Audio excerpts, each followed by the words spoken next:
Assalamualaikum warahmatullahi wabarakatuh. Perkenalkan, nama saya Fadela Salsalina. Nama panggilan saya Dela. Saya berasal dari sekolah SDT Amanah Kuala Bugumit, Kabupaten Langkat, Sumatera Utara.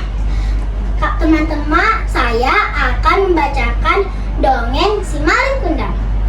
Teman-teman, kalian mau dengerin ceritanya Dela nggak? Dengerin ya cerita Dela. Pada suatu hari, di pinggir laut ada gubuk yang ditinggali oleh Malin Kundang dan ibunya. Ayahnya pergi merantau ke suatu kota. Pada suatu hari, setelah ibunya memasak, dia pun berkata, "Mengapa suamiku tidak pulang-pulang ya? Padahal aku sudah lama menunggunya." Tak lama kemudian, Malin Kundang pun bangun dari tidurnya. Dia pun bergegas menghampiri ibunya. Lalu dia berkata, "Halo ibu, selamat pagi." Dengan senang hati, ibunya pun menjawab, "Selamat pagi juga anakku. Ayo cepat sana, bergegaslah mandi. Setelah itu kita sarapan ya." Malin Kundang pun menjawab, "Baik ibu, aku akan lakukan apa yang ibu suruh." Beberapa tahun kemudian, Malin Kundang sudah tumbuh dewasa. Dia meminta izin kepada ibunya, "Bu, aku akan pergi merantau ke suatu kota agar bisa mengubah nasib kita." Ibunya menolak. Dia berkata, "Tidak anakku, jika kamu pergi merantau, ibu dengan siapa nak?" Tetapi Malin Kundang terus menuhan. "Ayolah bu, aku akan pulang membawa segepak uang." Dengan berat hati, ibunya pun menjawab, "Baiklah nak, tetapi kamu harus cepat pulang ya." Malin Kundang pun mengiyakan perkataan ibunya. Mereka pun membuat kapal bersama. Berjam-jam mereka lalui, dan akhirnya jadilah sebuah kapal yang besar. Malin Kundang pun berpamitan dengan ibunya. "Bu, aku pergi dulu ya. Assalamualaikum." Ibunya pun menjawab, "Iya nak, waalaikumsalam," sambil melambaikan tangan kepada Malin Kundang. Malin Kundang pun pergi. Berbulan-bulan ibunya Malin Kundang ditinggal oleh Malin Kundang. Saat ibunya Malin Kundang sedang memasak, dia berkata, "Mengapa anakku tidak pulang-pulang ya? Aku sudah lama menunggunya." Dan tak lama kemudian terdengarlah suara kapal dari depan rumah. Ibunya Malin Kundang pun dengan heran langsung bergegas keluar.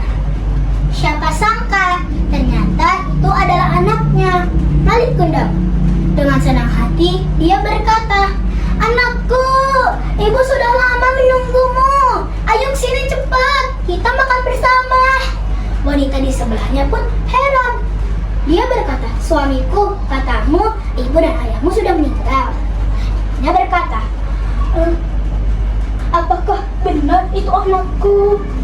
Malin Kundang pun menjawab, "Tidak istriku, dia hanyalah wanita tua yang berpura-pura menjadi ibuku." Ibunya Malin Kundang pun sedih. Mereka pun pergi meninggalkan ibunya. Keesokan harinya, ibunya Malin Kundang pun pergi ke pasar untuk berbelanja.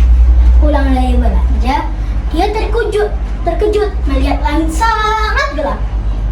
Lalu dia berkata, "Anakku, cinta ibu kepadamu tidak berkurang sedikit pun sampai saat ini. Tetapi maafkan ibu ya nak." Lalu ibunya Malin Kundang pun berdoa kepada Allah, "Oh ya Allah, ya Tuhanku, berikanlah azab kepada Malin Kundang karena dia sudah durhaka dan dia berpura-pura tidak mengenaliku lagi. Dia pun menikah tanpa memberitahuku." Allah pun menjawab doa ibunya Malik Kundang. Saat Malik Kundang berlayar di tengah kapal, ia heran karena langit sangat gelap. Dia pun berkata, "Mengapa hari ini langit sangat gelap ya? Padahal biasanya saja tidak seperti ini." Lalu entah kenapa dia merasakan tubuhnya sangat kaku. Tiba-tiba datanglah azab Allah. Tubuhnya Malik Kundang diubah menjadi batu. Lalu Malik Kundang tenggelam terbawa ombak yang sangat besar. Malik Kundang pun dilahap oleh ombak itu.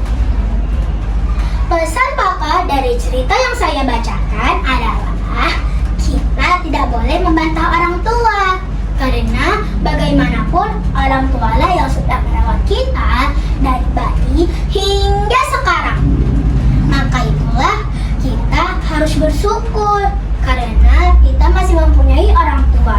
Ayo teman-teman, kita berdoa. Bismillahirrahmanirrahim. Rabbi firli wali walidayya warhamhuma kama rabbayani shaghira. Amin. Assalamualaikum warahmatullahi wabarakatuh.